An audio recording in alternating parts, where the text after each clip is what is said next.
ಪ್ರಶಸ್ತಿಗಳಿಗೆ ಬೆಂಕಿ ಇಟ್ಟಿದ್ದಾರೆ ಹಿರಿಯ ಸಾಹಿತಿ ಹರಿಹರ ಪ್ರಿಯ. ಅನಾರೋಗ್ಯದಿಂದ ಬಳಲ್ತಾ ಇದ್ರೂ ಕೂಡ ಸರ್ಕಾರ ನೆರವಿಗೆ ಬಂದಿಲ್ಲ ಅನ್ನೋದು ಅವರ ಆಕ್ರೋಶಕ್ಕೆ ಕಾರಣ. ಹಾಗಾಗಿ ಏಷ್ಯಾನೆಟ್ ಸುವರ್ಣ ನ್ಯೂಸ್ನ ಜೊತೆ ತಮ್ಮ ನೋವನ್ನ ಹಂಚಿಕೊಂಡಿದ್ದಾರೆ ಹಿರಿಯ ಸಾಹಿತಿ ಹರಿಹರ ಪ್ರಿಯ. ಹೃದಯಾಘಾತ ಆಗಿ ತಿಂಗಳಾಗಿ ಈಗ ಸಾವಿರಾರು ರೂಪಾಯಿ ಖರ್ಚು ಬರ್ತಾ ಇದೆ. ಪ್ರತಿ ತಿಂಗಳು ಸಾವಿರಾರು ರೂಪಾಯಿ ಖರ್ಚು ಮಾಡಬೇಕು. ವೈದ್ಯಕೀಯ ವೆಚ್ಚದ ಕಡತಗಳನ್ನು ಮುಖ್ಯಮಂತ್ರಿಗಳಿಗೆ ಕೊಟ್ಟಿದ್ದೇನೆ. ಕನ್ನಡ ಅಭಿವೃದ್ಧಿ ಪ್ರಾಧಿಕಾರದ ಮೂಲಕ ಸಿಎಂ ಅವರಿಗೆ ಇದನ್ನು ರವಾನಿಸಿದ್ದೇನೆ. ಸಿದ್ದರಾಮಯ್ಯ ಇದುವರೆಗೂ ಆ ಕಡತ ತೆಗೆದು ನೋಡಿಲ್ಲ. ಕೇಂದ್ರ ರಾಜ್ಯ ಸರ್ಕಾರಗಳಿಂದ ನೂರಾರು ಪ್ರಶಸ್ತಿಗಳು ಬಂದಿವೆ. ರಾಜ್ಯೋತ್ಸವ ಪ್ರಶಸ್ತಿ ಸೇರಿ ನೂರಾರು ಪ್ರಶಸ್ತಿಯನ್ನ ಸುಟ್ಟು ಹಾಕಿದ್ದೇನೆ.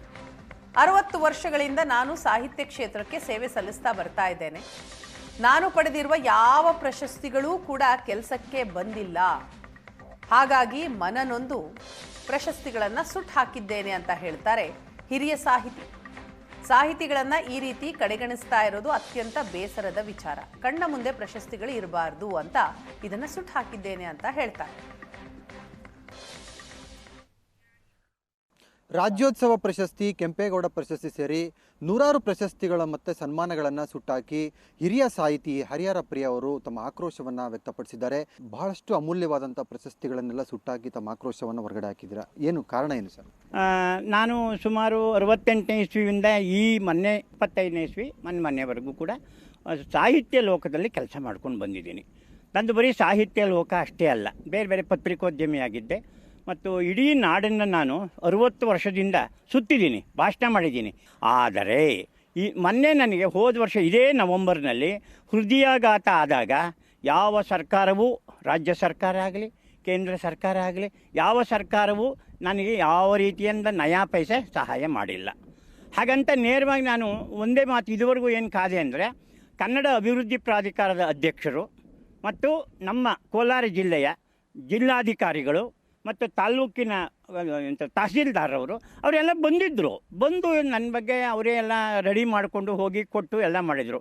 ನಾನು 1 ವರ್ಷದವರೆಗೂ ಕಾದೆ. ನನ್ನ ಮಾತ್ರೆಗೂ ಇಲ್ಲ, ಇಲ್ಲಿ ನಾನು ಒಬ್ಬನೇ ಈ ನನ್ನ ಗ್ರಂಥಾಲಯವನ್ನು, ಪುಸ್ತಕ ಮನೆಯನ್ನು ಕಾಪಾಡಿಕೊಂಡು ಇಲ್ಲಿ ಕೂತಿದ್ದೀನಿ. ನನಗೆ ಅನ್ನಾಹಾರಾದಿಗಳು ಇಲ್ಲ ಮತ್ತು ಇದೂ ಇಲ್ಲ. ಆಸ್ಪತ್ರೆ ತಿಂಗಳಿಗೆ 5,000 ರೂಪಾಯಿ ಬರುತ್ತೆ ಹೃದಯಾಘಾತದ ಔಷಧಿ. ಈ ಎಲ್ಲ ಕಾರಣಕ್ಕೂ ನಾನು ಎಂದೂ ಯಾರಿಗೂ ಲೆಟ್ರ್ ಬರೆದಿಲ್ಲ ಅಥವಾ ಬೇಡಿಕೊಂಡಿಲ್ಲ, ಫೋನ್ ಮಾಡಿ ನನಗೆ ಕೊಡಿ ಅಂತ ಕೇಳಿಲ್ಲ.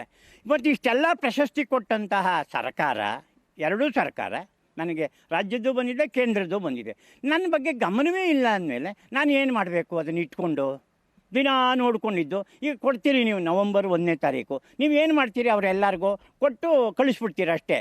ಅವ್ರು ಬದುಕಿದ್ದಾರಾ ಸತ್ತಿದ್ದಾರಾ? ನನ್ನ ಒಬ್ಬನ ಬಗ್ಗೆ ಮಾತಾಡ್ತಾ ಇಲ್ಲ ನಾನು. ಈ ಬಗೆಯ ನೀವು ಪ್ರಶಸ್ತಿಗಳು, ಬಹುಮಾನಗಳು ಏನೇನೋ ಕೊಡ್ತೀರಲ್ಲ, ಇದು 3 ಕಾಸಿಗೂ ಬೆಲೆ ಇಲ್ಲ ಅನ್ನುವ ಭಾವನೆ ನನಗೆ ಬಂದೋಯ್ತು.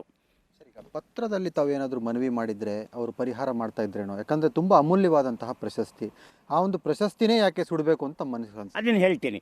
ಕನ್ನಡ ಅಭಿವೃದ್ಧಿ ಪ್ರಾಧಿಕಾರದ ಅಧ್ಯಕ್ಷರು ಅಂದರೆ ಸಂಪುಟ ದರ್ಜೆಯ ಸಚಿವರು. ಮಿಕ್ಕ ಯಾವ ಅಕಾಡೆಮಿಗೂ ಅದಿಲ್ಲ, ಆ ಸ್ಥಾನಕ್ಕೆ ಗೌರವ ಇದೆ. ಆಮೇಲೆ ಜಿಲ್ಲಾಧಿಕಾರಿಗಳಿಗಿಂತ ಬೇಕಾ? ಒಂದು ಜಿಲ್ಲೆಯ ಒಬ್ಬ ಅವರು ಕೂಡ ಬರೆದಿದ್ದಾರೆ, ಗೊತ್ತಾಯ್ತೆ. ಆದರೆ ಆ ಫೈಲನ್ನು ಅವರು ಮುಟ್ಟೇ ಇಲ್ಲ. ಸಿದ್ದರಾಮಯ್ಯ ಅವರು ತೆಗೆದು ಕೂಡ ನೋಡಿಲ್ಲ. ಆಮೇಲೆ ಕೇಂದ್ರದಲ್ಲಿ ಪುಸ್ತಕ ಸಂಸ್ಕೃತಿಯನ್ನು ನೀವು ಯಾವಾಗಲಾರು 1 ವರ್ಷನಲ್ಲಿ ಯಾರಿಗಾರು ಒಂದು ಗೌರವ ಕೊಟ್ಟಿದ್ದೀರಾ? ಪುಸ್ತಕ ಸಂಸ್ಕೃತಿಗಾಗಿ ನಾನು ಇಷ್ಟೆಲ್ಲ ಕೆಲಸ ಮಾಡಿದ್ದೀನಿ. ಈ ನೋವಿದೆ, ನನಗೆ ನೋವಿದೆ. ಅಂದರೆ ಏನು, ಒಂದು ಮಗು ಹತ್ತಿರ ತಾಯಿ ಆದವಳು ಎಲ್ಲೇ ಇದ್ದರೂ ಓಡಿ ಬಂದು ಹಾಲು ಕುಡಿಸೋದು ಸಹಜ. ಇವರು ಪ್ರತಿ ದಿನ ನೋಡಿದ್ರು ಇವರು ಬರೀ ರಾಜಕೀಯದಲ್ಲೇ ಮುಳುಗೋಗ್ಬಿಟ್ಟಿದ್ದಾರೆ, ಚುನಾವಣೆಯಲ್ಲೇ ಮುಳುಗೋಗ್ಬಿಟ್ಟಿದ್ದಾರೆ. ನವಂಬರ್ 1 ಬರುತ್ತೆ, ಅಲ್ಲಿ ಬಂದು ಒಂದು ಭಾಷಣ ಮಾಡಿಬಿಟ್ಟು ಪ್ರಶಸ್ತಿ ಕೊಟ್ಬಿಟ್ಟು ಹೊಟ್ಟೋಗ್ತಾರೆ ಅಂತ ಇಟ್ಕೊಂಡು ಅದನ್ನು ತಗೊಂಡೋಗಿ ಎಲ್ಲಿಟ್ಕೊಳ್ಳೋದು? ಇಷ್ಟು ಅವಮಾನದ ದೇಶದಲ್ಲಿ ನಾವು ಏನು ಕಲಾವಿದರು, ಸಾಹಿತಿಗಳು ಏನು ಪ್ರಯೋಜನ ಮಾಡಿ? ಆದ್ದರಿಂದ ಅದನ್ನು ನೋಡಿ ನಾನು ಇರಲಾರೆ ಅನ್ನೋ ಕಾರಣಕ್ಕೆ ಕೇವಲ ಪ್ರಶಸ್ತಿ ಎಷ್ಟಿತ್ತೋ 60 ವರ್ಷದಿಂದ ಕೊಟ್ಟಿದ್ದಾರೆ, ಎಲ್ಲ ಸುಟ್ಟಿದ್ದೀನಿ. ಪ್ರಮುಖವಾಗಿ ಹೇಳ್ತೀನಿ, ಈಗ ರಾಜ್ಯ ಪ್ರಶಸ್ತಿ ಕೊಟ್ಟಿದ್ದಾರೆ. ಬೆಂಗಳೂರು ಕೆಂಪೇಗೌಡ ಪ್ರಶಸ್ತಿ ಕೊಟ್ಟಿದ್ದಾರೆ, ನನಗೆ ವರ್ಧಮಾನ ಪ್ರಶಸ್ತಿ ಕೊಟ್ಟಿದ್ದಾರೆ, ಕಾವ್ಯಾನಂದ ಪ್ರಶಸ್ತಿ ಕೊಟ್ಟಿದ್ದಾರೆ, ಪ್ರೊಫೆಸರ್ SV ಪರಮೇಶ್ವರ್ ಭಟ್ರ ಹೆಸರಿನಲ್ಲಿರುವಂಥ ಇದೆಲ್ಲ ವರ್ಷಕ್ಕೆ ಒಬ್ಬೊಬ್ಬರಿಗೆ ಕೊಡೋದು. ಆ ಪ್ರಶಸ್ತಿ ನನಗೆ ಕೊಟ್ಟಿದ್ದಾರೆ. ಕಮಲ ಹಂಪಾನ, ನಾಡೋಜ ಕಮಲ ಹಂಪಾನ ಪ್ರಶಸ್ತಿ ಕೊಟ್ಟಿದ್ದಾರೆ.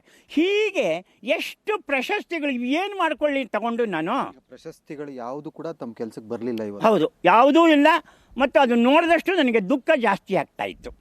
ಆದ್ದರಿಂದ ಇವಾಗ ನಾನು ನೆಮ್ಮದಿಯಾಗಿದ್ದೀನಿ. ನಂದು ಶೀಟಲ್ಲಿ ನಾನು ಬದುಕ್ತಾ ಇರೋದು. ದಿನವೂ ಕೂಡ ನಾನು ನರಳ್ತಾ ಇದ್ದೀನಿ ಇಲ್ಲಿ, ಗೊತ್ತಾಯ್ತಾ. ಇಂಥದ್ರಲ್ಲಿ ನೀವು ಕಣ್ಣು ಬಿಡದೆ ಹೋದರೆ ಸಿದ್ದರಾಮಯ್ಯ ಅವರು ಹಾಗಿದ್ದರೆ ಅಥವಾ ಮೋದಿಯವರು ಪುಸ್ತಕ ಸಂಸ್ಕೃತಿಯ ದ್ವೇಷಿಗಳ. ಕ್ಯಾಮರಾ ಪರ್ಸನ್ ಶ್ರೀನಿವಾಸ್ ಜೊತೆ ದೀಪಕ್, ಏಷ್ಯಾನೆಟ್ ಸುವರ್ಣ ನ್ಯೂಸ್, ಕೋಲಾರ.